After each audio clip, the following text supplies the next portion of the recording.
En fait, les hirondelles étaient construites quoi, en 1860 par là. Et la famille l'a acheté en 1948.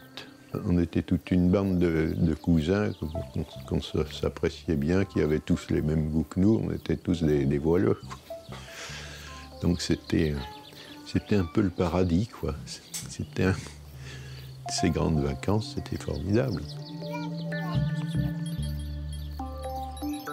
On ne pensait pas aller ailleurs qu'à Piqueil aux vacances.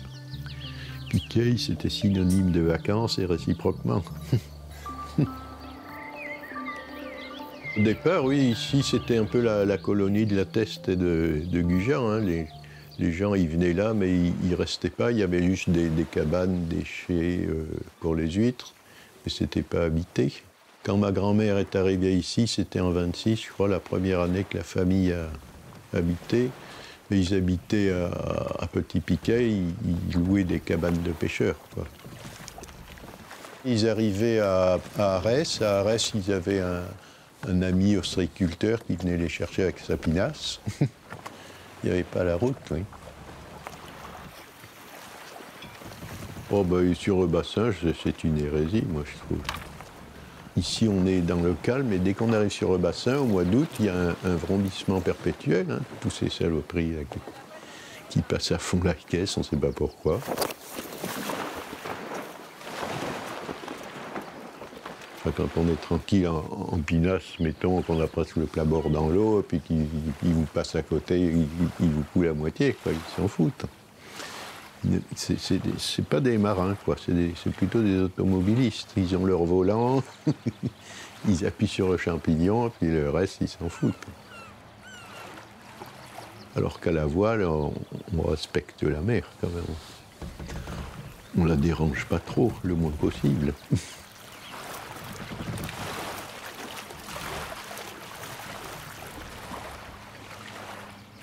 Et nos parents nous ont donné le virus de partir tranquillement, d'hisser une voile et d'aller où on veut, et pas toujours comme on veut, de jouer avec le courant, avec le vent.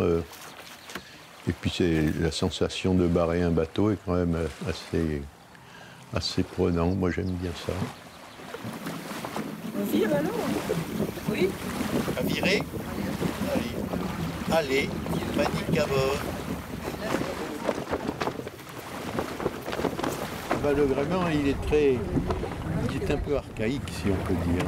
Vous voyez que le fait de ne pas pouvoir virer sans descendre la voile et la rehisser de l'autre côté du mât, c'est quand même quelque chose qui ne se fait pas sur les gréements Marconi, où on peut virer comme ça n'importe comment, quand bon vous semble. Là, il faut que tout l'équipage se mette d'accord, le barreur mette la barre au vent, le mec au mât défasse la drisse et amène la voile. Il faut que tout le monde marche ensemble, quoi. Pour naviguer en pinasse, il faut être au minimum 3. Mais quand on va en balade, on est de 7, 8 ou 9. Je crois que le record, ça a été 19. C'était un bateau de travail au départ, oui. Oui. Oui, en fait, dans tous les ports de France et de Navarre, chaque port avait sa spécialité, et donc un bateau attitré à cette profession, quoi. Et la pinasse se prête parfaitement à l'ostréiculture au départ. Un bateau à fond plat qui peut aller sur les parcs, le charger à marée basse et repartir à marée haute sans tirant d'eau, pratiquement, quoi. Il y a 20 cm. L'histoire des régates, au départ des régates des pros, c'était de ramener le poisson le plus vite possible, avant les autres. C'était donc des régates sans en être, quoi. C'était le but de l'opération, c'est de rentrer vite, pour être le premier à vendre son poisson.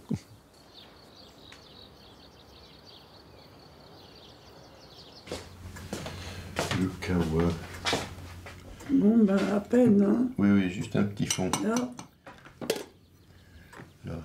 J'ai commencé par le fourrage pétrolier, après j'ai fait un peu de viticulture, et puis un peu par hasard, je suis tombé sur cette histoire de maquette, là. Voilà. la vie d'artisan me convient bien parce qu'on est vraiment son propre patron, on fait ce qu'on veut quand on veut. Enfin, ça n'empêche pas qu'il faut quand même faire les heures, quoi, parce que pour faire une maquette, on ne se doute pas du nombre d'heures qu'il faut. On cherche toujours les origines exactes de la pinasse, quoi, parce qu'en fait, il y a plusieurs influences sur la construction, du fait que c'est un bateau plat, déjà, c'est particulier. Ensuite, elle est bordée à clin, ce qui est plutôt nordique. Et il paraît que l'histoire des tolets qui traversent le plat-bord, c'est plutôt méditerranéen. Et le gréement est inspiré des traînières basques. Donc c'est on dirait un peu à la confluence de plusieurs techniques de navigation. C'est assez curieux.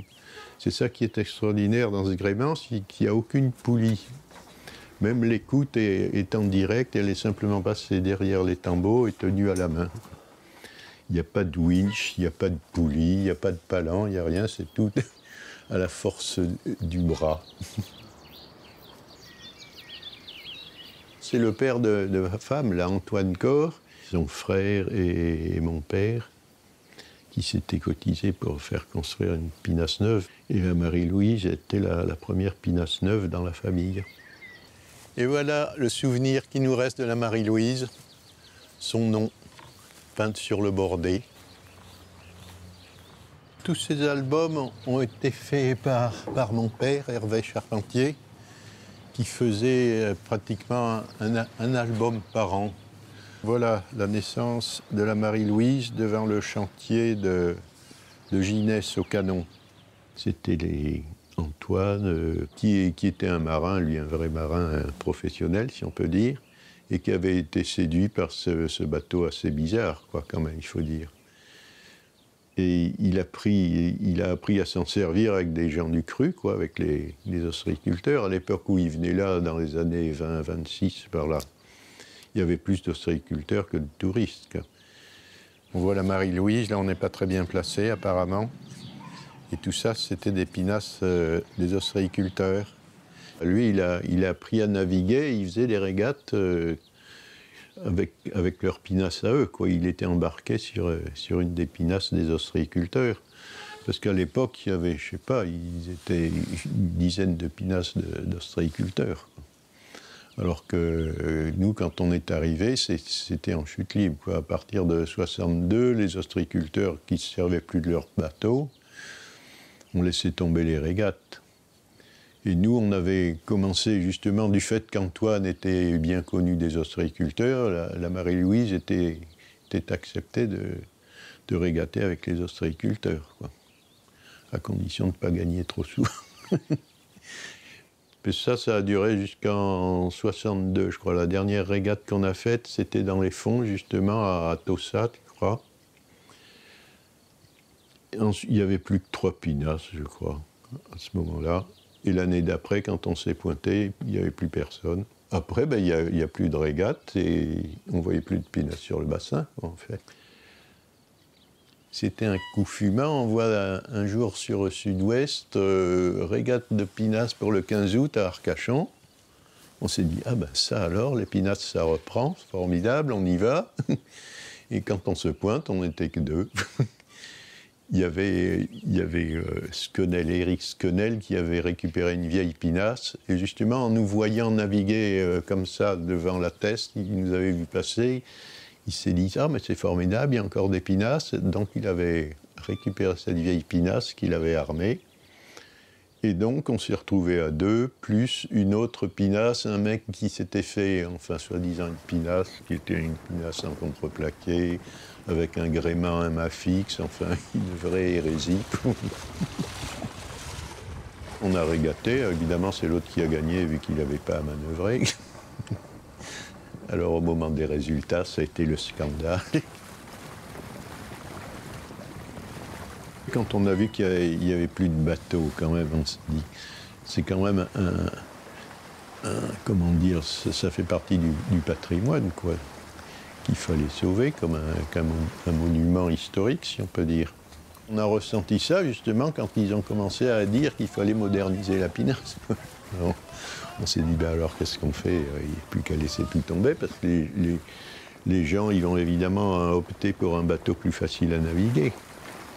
Alors il fallait vraiment que ce soit des mordus qui s'enferment dans leur erreur. Alors avec les équipages de la Teste, on a dit, bon, ben on va essayer de faire une association de défense, si on peut dire. Alors ils ont commencé à chercher les vieilles pinasses, à les remettre à l'eau, à chercher des voiles, parce qu'il y avait encore des mâts, des voiles, tout ça dans les chais des ostréiculteurs. En faisant cette association, finalement, on a récupéré quelques vieux bateaux, et ce qu'il y a de formidable, c'est que les municipalités fassent construire des bateaux neufs, quoi, parce que les vieilles qu'on récupérait n'en avaient plus longtemps à vivre. Maintenant, il y en a une vingtaine, hein, quand même. On a quand même gagné sur ce terrain-là.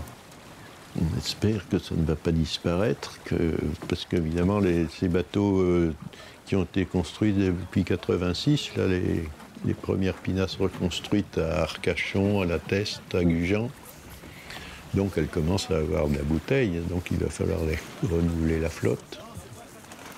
Et c'est là qu'il faut voir si ça va continuer. Si les jeunes vont s'y mettre, et il y a des équipages jeunes maintenant, donc ça, c'est bon. Il y a même des ostréiculteurs qui s'y remettent sur des bateaux neufs. C'est bon signe. Parce que c'est pas tout, nous on commence à être amortis, et il faut penser à la relève. On a eu la relève des bateaux, mais il faut aussi la relève des équipages.